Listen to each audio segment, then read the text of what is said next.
Here's a video that might be worth making. Barrow Valley National Park. I'm just doing a threatened plant survey today because they want to upgrade this fire trail. I reckon I'm getting really strong Eucalyptus sparsifolia here. This is a juvenile foliage. I found one in the ground over there. It's really hispid, and you can just see that the juvenile foliage is on the narrow side. It's very sort of narrow. Not as narrow as I'd like it to be, but still on the narrow side. This suckering growth, they've done a controlled burn here. So I'm thinking this is looking good for amplifolia. That is very hispid.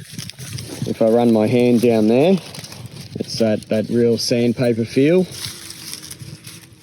The leaves have already gone well and truly alternate. You can see it's a stringybark. I've got things like, I guess, Eucalyptus hemistoma, more than likely, and Corymbia gomifera. There's a heap of that here. I'm in Galston. Look at that for stringybark. I won't do too much more damage than that, hopefully.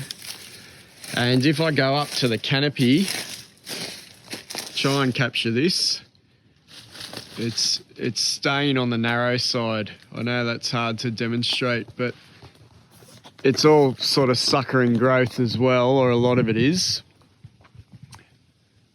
But if you, sort of head up that way, hopefully you can sort of see there's a trend that it's staying on the narrow side.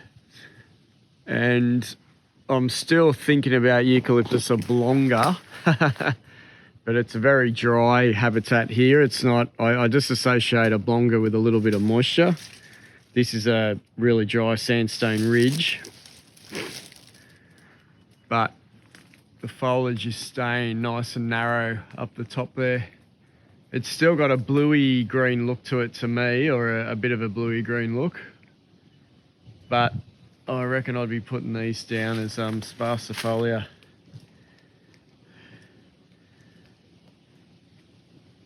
So hopefully that's correct. So there's a ton of fruit on the ground. Along this track, there is a lot of fruit down, so maybe I can add a bit of that later. But the fruit to me, it just looks very Globoidia like. I have a bit of trouble distinguishing it from Globoidia. They look pretty similar, but probably good strong records for sparsifolia here. So yeah, that's the sort of thing you're looking for. Alrighty. So then you got to wrestle with these on the ground. Total stringybark fruit. They're a little bit old, but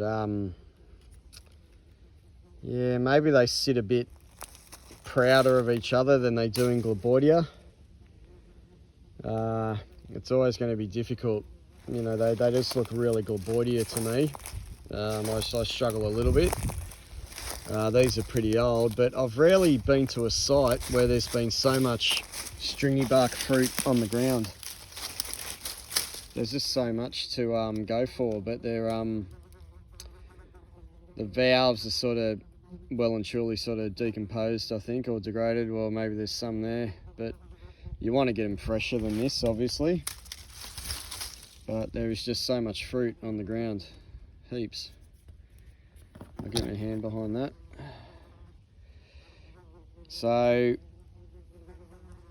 yeah, whether that's sparsifolia, merging into oblongifolia or merging into Globoidia. But I think that's probably a good example for old sparsifolia fruit.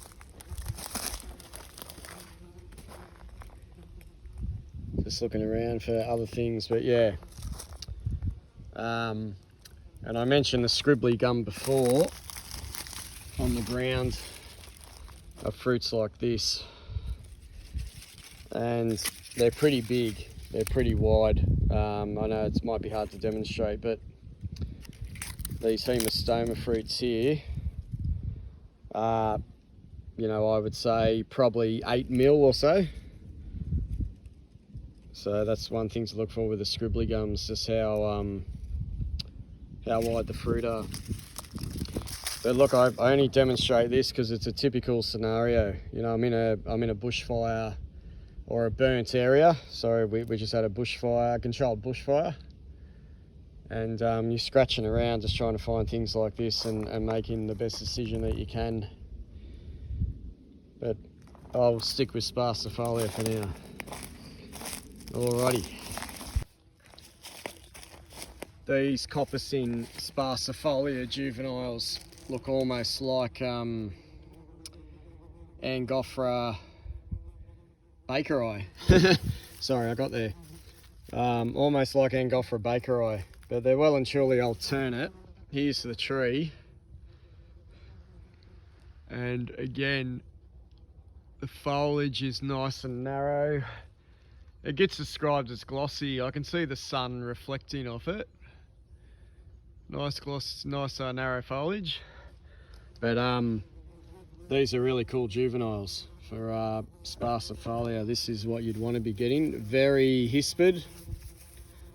And like, you know, I sort of mentioned on Euclid, they say they're 4 mil wide. I mean, I guess it depends what point you get them, isn't it? What point you're going to get them. I guess they're probably going with the first couple of internodes.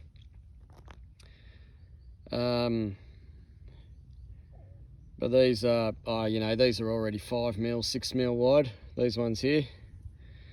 But I guess it's how early you get them, I suppose. But this is suckering growth. It's not seedling. It's suckering. But we'd still call that juvenile. But that's beautiful sparsifolia juvenile foliage. It's really good to see. I haven't really taken the time to have a good look at it. And we've got a nice nice tree here. Hopefully you can see that narrow foliage. That's yeah, really good sparsifolia. Awesome. There's just another fruit shot. These aren't as old as some of the earlier ones. You can see the valves there at about rim level. So they're not exerted in this case.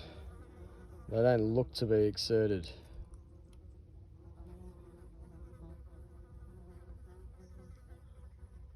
Maybe, yeah, rim level really.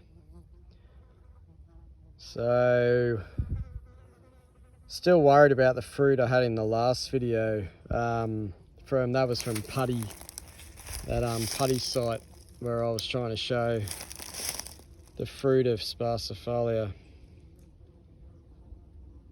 Anyway, you can see the clustering. I still think they got a bit of a globoidia look. I guess globoidia, they might be a bit smaller. Oh, let me try and get some focus here. But yeah, not those 4 sort of valves, those teeth-like valves. That's what I sort of associate with sparsifolia. Nicely clustered and not exerted at all in this case. So could have been wrong with that other collection, which maybe might have been more. It's really hard to think in that Putty part of the world what else it could have been. I mean, I'm a bit up that way now here with I'm at Galston, which is getting up into the northwest of Sydney. Anyway, nice fruit. Later on, folks, I managed to find you know, some good bud specimens. I just couldn't find these earlier on, but I think that's good for sparsifolia.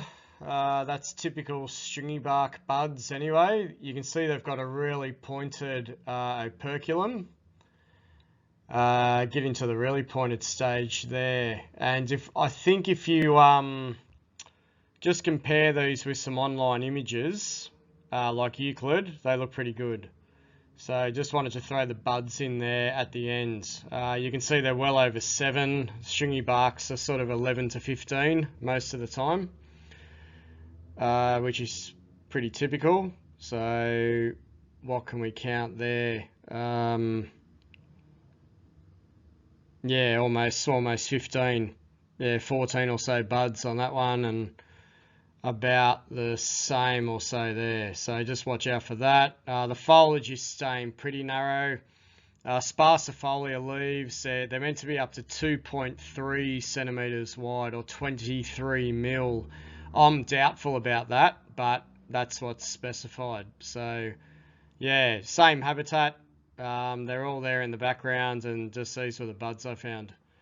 So just wanted to finish off on that. Cool.